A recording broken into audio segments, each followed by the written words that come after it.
Federal investigators have indicted Oahu businessman Michael Miskey for murder, kidnapping, and more than a dozen other charges. The murder charge is related to the disappearance of 21-year-old Jonathan Frazier, who's been missing for 4 years. Manolo Morales has details. Federal investigators portray Miskey as the leader of the organized criminal organization who also intimidated and threatened competitors, even customers who complained about his business. Federal investigators arrested Miskey at his Kailua home and raided his other properties, along with his business, Kama'aina Termite. Officials say the business served as the headquarters where Miskey and his associates plotted many of their criminal activities. Among them, the alleged murder of 21-year-old Jonathan Frazier. In a grand jury indictment, feds say Miskey agreed with others to pay cash for the murder of Jonathan Frazier. Miskey also allegedly went so far as to buy a Boston whaler boat that could be used to dump Frazier's body into the ocean after he was kidnapped and he was killed. Feds say a co-conspirator also took Frazier's significant other on a spa day, thereby ensuring that Frazier and his significant other would be separated from each other when Frazier was kidnapped.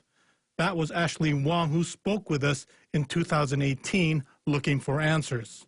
So we deserve to know what happened. We deserve to know where John is. Wong told us that Frazier and Miskey's son were in a car crash in 2016.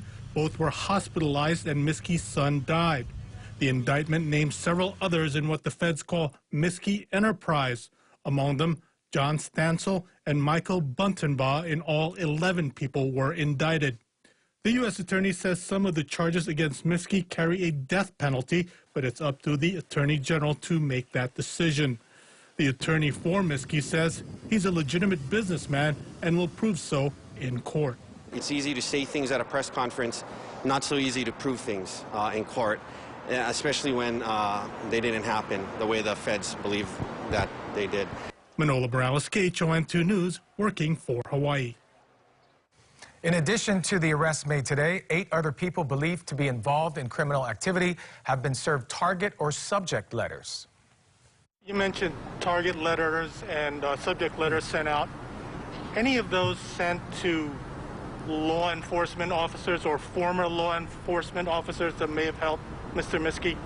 Well, given the nature of those letters themselves, again, I'm going to refrain from talking about specifically who received a letter.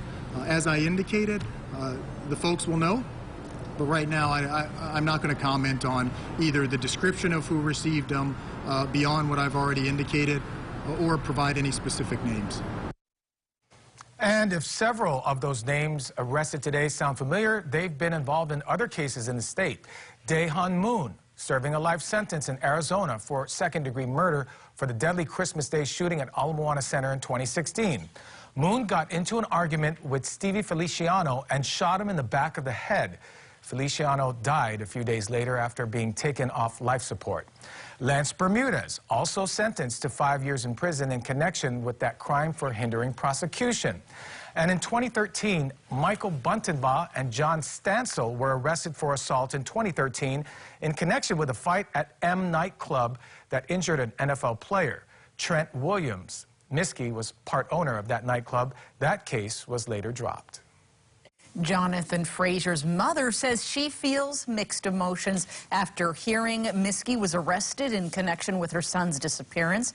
After 4 long years of wondering, she hopes to find out what really happened and put her son to rest. Jen Beniza spoke with her this afternoon. Jonathan Frazier's mother, Shelley Miguel, says it's been a living hell, wondering what happened to her only child. He went missing 4 years ago without a trace. Though she admits she had a gut feeling Michael Miskey was involved, his arrest brings mixed emotions. Finally, my son is getting justice, and it has definitely been confirmed that he didn't just drop off the face of the earth. He did not just disappear on his own, that someone actually took him, his best friend's father, to have the confirmation of my worst fears. She says there's not a day that goes by that she doesn't think about her son. I miss hearing my son's voice, the kisses, the hugs, the conversation, that one-of-a-kind laugh, his smell. his presence. I miss it all. All she wants are answers and to be able to put her son to rest. They need to be held accountable, and I hope this means that no one will ever get hurt again by these people. Miguel says Jonathan and Miskie's son, Caleb Jordan Miskey Lee, were extremely close. They were both in a car accident in November 2015. Miskey Lee died, but Jonathan survived. Jen Boniza, K22 News, working for Hawaii.